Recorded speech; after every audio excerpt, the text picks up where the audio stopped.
Þetta er innri hug íþróttarinnar og í þessum þætti ætlum við að ræða rafrænt einelti og venjulegt einelti. Svo, látum þáttinn byrja.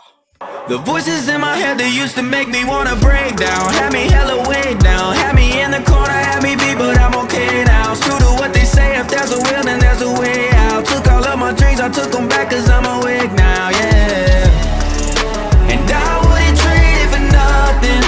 No, I wouldn't change it ever. It's too long to live it for nothing. So this is my mood forever. Ain't like Hvað er rafrænt einelti? Rafrænt einelti er það þegar einhver leggur þig í einelti á netinu. Þeir leita að fórnarlömbum á netinu, bara einhverjir ókunnir eða einhverjir sem er með honum í skóla. Það er líka hægt að leggja fólk í einelti í gegnum tölvuleiki, ef þau eru að spila á netinu við einhverju ókunnan. Þá byrjar hann að leggja þig í einelti með því að segja eitthvað ljótt og gera grín af þér fyrir að vera ekki góður í leiknum.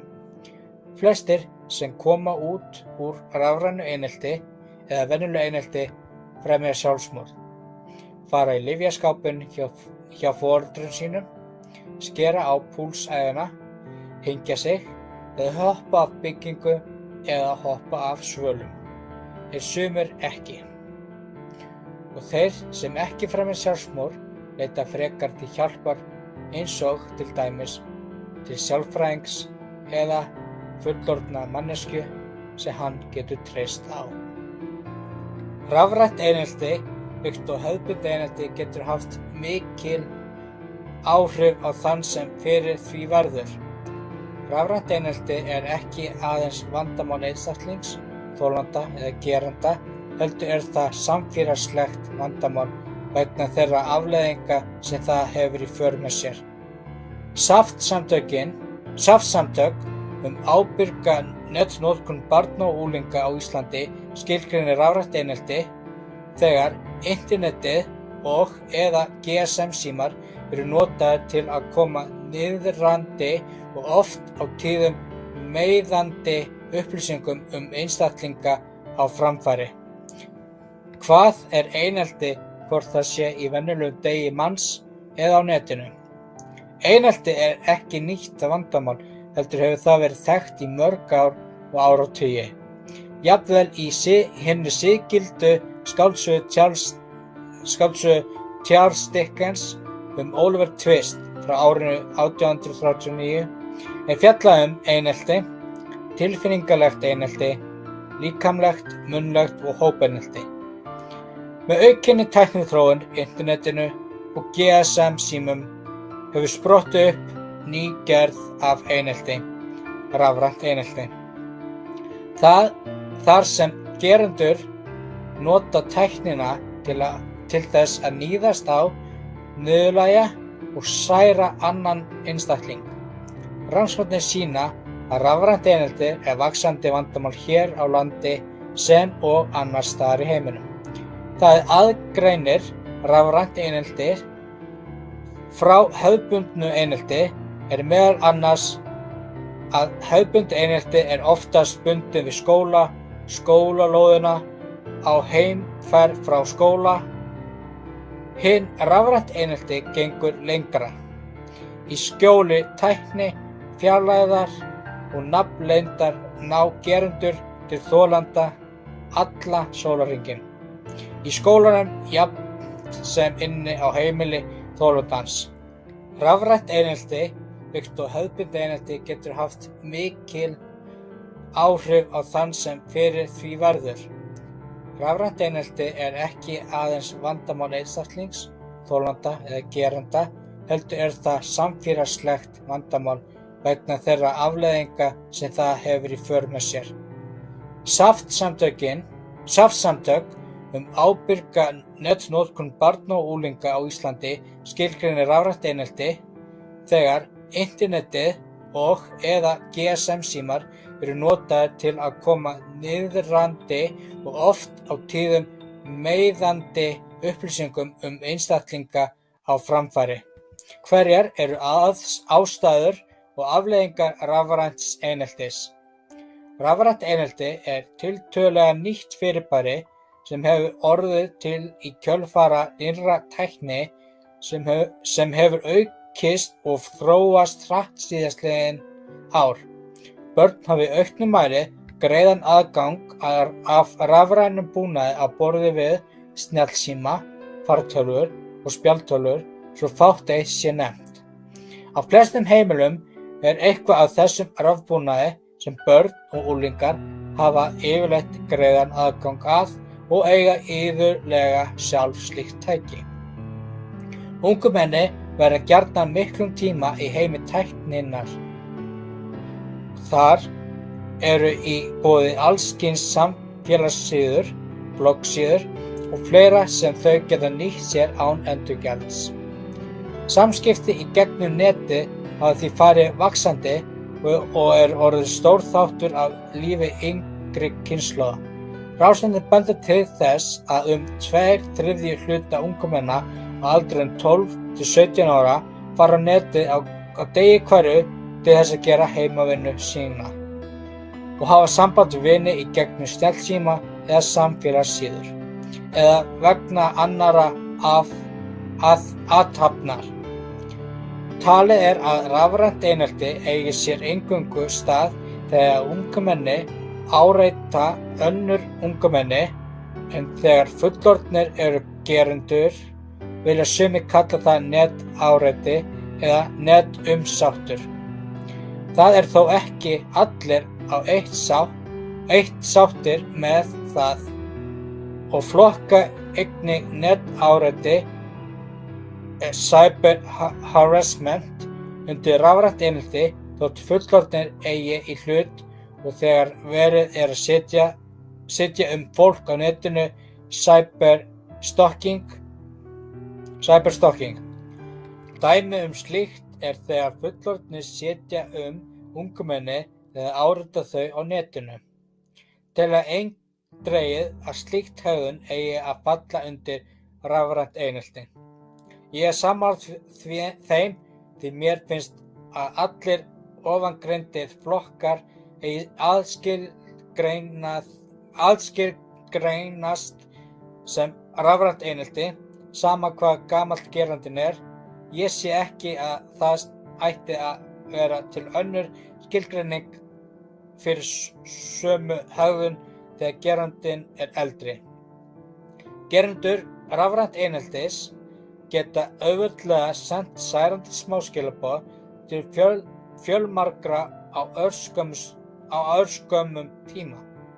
Það hver hratt skilaboðin geta breiðst út getur haft hrikalegar afleiðingar. Það sem einnig hvað alvarlegast og hættulegast við rafrænt einelti að gerandinn þarf ekki að koma fram undir eigin nafni og ekki endilega sýnilegur. Því oftast talað að rafrænt einelti sé dulið. Dulið rafrænt einelti ekki áþreifanlegt eins og líkamlegt einelti. En þessi tegund eineltis sögð vera ein alvarlegasta tegund eineltis. Þolandi ber þess ekki merki að einelti eigi sér stað.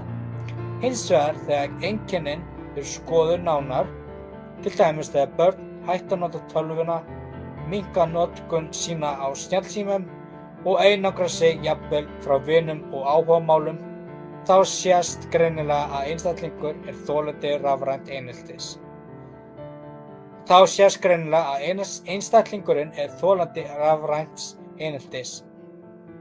Þar sem rafrænt einelti skilur ekki eftir sig áþreifanlegar afleiðingar þurfa gerendur síður að taka afleiðingunum gjörðar sinnar þar sem erfitt getur reynst að koma auga á afleiðingarnar. Gerendur óttast þess vegna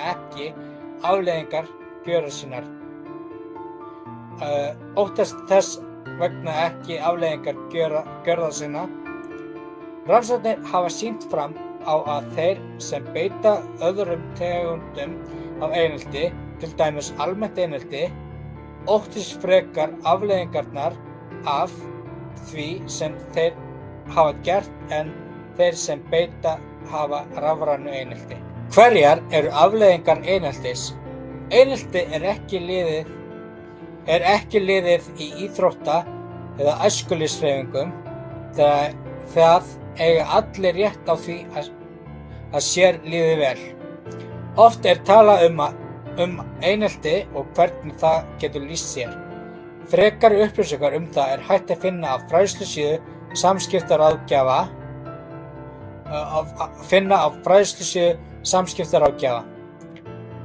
Það er mikilvægt að allir séu meðvitaðir um þær afleiðingar sem einelti getur haft í för með sér. Það eru ekki bara þær afleiðingar sem koma fram þegar einelti á sér stað, heldur getur það haft langtíma áhrif bæði fyrir þá sem verða fyrir einelti og fyrir þá sem beita því. Slæm hegðun og einelti á netinu. Þó svo meirihluti eineltismála eiga sér enn stað auðlit til auðlit, þá hefur neteinelti farið vaxandi með tilkomu samfélagsmiðla og annarra samskiptatækni.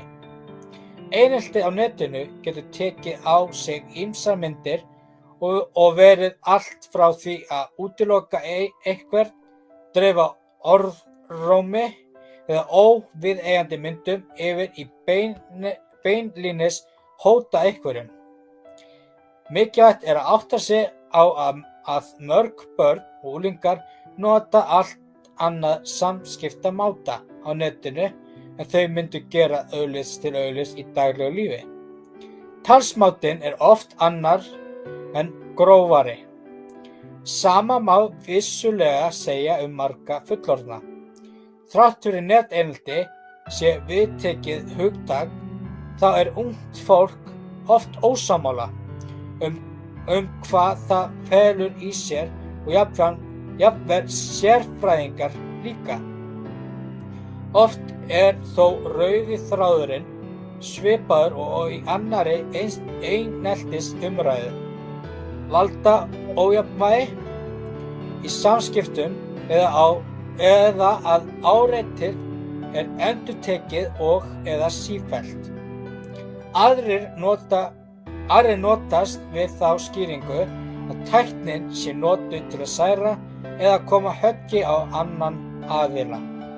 Til dæmis í samskiptum barna og unglinga, og telja að þá þurfi ekki að vera endurtekningu að ræða. Í alvarlegri tilfellum þarf ekki að vera endurtekningu að ræða ef að birt er til dæmis niðurlægjandi myndefni, viðhafðar eru alvarlegar hótanir og svo framvegis. Aðrir telja að ekki þurfi heldur að vera til staðar valda ójafnvægi eins og í hefðbundnu einelti. Þar sem stafræn tækni veitir valdið og dreifing hennar felur í sér ójafnvægi. Valdið getur því færst hratt á milli einstaklinga. Ólíkar skilgreiningar. Vandinn við ólíkar skilgreiningar á neteinelti meðal barna og ungt fólks er sá að þau geta ekki komið sér saman hvar línan liggur, það getur þeim reynst erfitt að sjá til þess að þau fari ekki sjálf yfir þá fínu línu með atferli sínu og gjörðum. Eins segir þau ekki frá ef þau átta sig ekki á tiltekni hegðun felur í sér einelti og skilgreina hana sem svo að viðkomandi sé bara að reyna að vera andstyggilegur. Þá er hætta á að þau sætti sig við óásættanlega hegðun af því að þau skilja ekki að hún er í raun óásættanleg. Við þurfum að hjálpa börnum og unglingum að skilgreina málfrelsi og hvar línan liggur á milli þess að vera dónalegur eða ofbeldisfullur. Þetta þarf að gerast með samtali og samráði og einnig er mikilvægt að vera góð fyrirmynd. Þau þurfa að skilja hvernig nota má tæknina til góðs, til dæmis til að hjálpa þeim sem beitir eru órétti eða ofbeldi og hvernig má nota þess á öruggari hátt og eiga félagsleg samskipti. Þeir sem eldri eru þurfa síðar að heyra þeirra sjónarmið til að geta móta markvissa stefnu. Ég ákvað að taka þetta verkefni af því ég hef verið lagður einelti. Ég var lagður einelti í grunnskóla frá 1. bekk til 10. bekk eða bara síðasta bekk í grunnskóla sem sagt 10 ár. Og mér langaði bara að gera þetta verkefni að ég veit hvernig þolendur í eineltismálum líður og sjálfur hef ég reynt að drepa sjálfan mig. Ég hef oft hótað að hoppa á svölunum og oft hótað að stinga mig í hjartað. Mín grunnskóla æska var þannig að ég vildi ekki fara í skólan. Ég var alltaf með bara múrstein í maganum, grét hverju kvöldi og sagði mömmu að ég vildi ekki fara í skólan af því að mér leið illa í maganum. Þannig að já, ég veit hvernig fólk sem hefur lagt í einelti líður og ég veit hvernig það er að vera lagður í einelti. Það er ekki gaman og það getur skemmt fyrir bara traust á fólk og eins og ég á erfitt með að treysta fólki af því að ég lenti í þennan aðstæður að mannski sagði að vera vinur minn og svo notaði hann allt gegn mér sem sagt ekki vinuðinn og hlutirnir voru þannig, já. Einelti er ekki lausn og einelti er ekki heldur skemmtilegt og fyrir það sem þarna úti er að leggja fólk í einelti, ég langar bara að segja eitt: þið eru ekkert betri að leggja annað fólk í einelti. Ég veit að þið eigið voða bágt og að ég veit að þið eigið örugglega rosa erfitt fjölskyldulíf og hjá ykkur þessi leið að þið leggja fólk í einelti að þið ykkur líður illa og ég get ekki séð ástæðan fyrir að þú ert að leggja fólk í einelti, en ekki nota þetta gegn einhver minniháttar manneskju og þú ert ekkert betri en allir aðrir. Ég veit að þú átt rosa bágt, já, en eins og ég sagði, ekki nota þetta gegn okkur. Leita frekar til hjálpar, bara tala við sálfræðing eða tala við vin þinn eða bara tala við mömmu þína eða pabba, veist. Ekki láta eitthvað annað fólk líða fyrir því sem þú ert að gangi í gegnum. Það er aldrei svarið og satt best að segja, það er það aldrei svarið. Leggja einelti er rangt, sama hvort það sé venjulegt einelti eða rafrænt einelti. Fyrir það sem er að leggja fólk í rafrænt einelti, þið eru ekkert betri en allir aðrir. Vinsætlega hætti að senda fólki hótanir, ljót, skilaboð, dreifa einhverjum myndum sem þið eigi ekki að dreifa og ekki finna fórnina på netinu bara að ykkur líður að þið haldið að þið séu eitthvað betur en við og þið séu eitthvað hásettar en við og þið komið úr eitthvað betri fjölskyldu en við. Neteinelti og venjulegt einelti er ekki svarið. Mín niðurstaða er það að neteinelti, það sem þið eru að gera, þetta getur farið úr böndunum bara svo þið viti. Fólki fremur sjálfsmorð út af eineltinu hjá ykkur og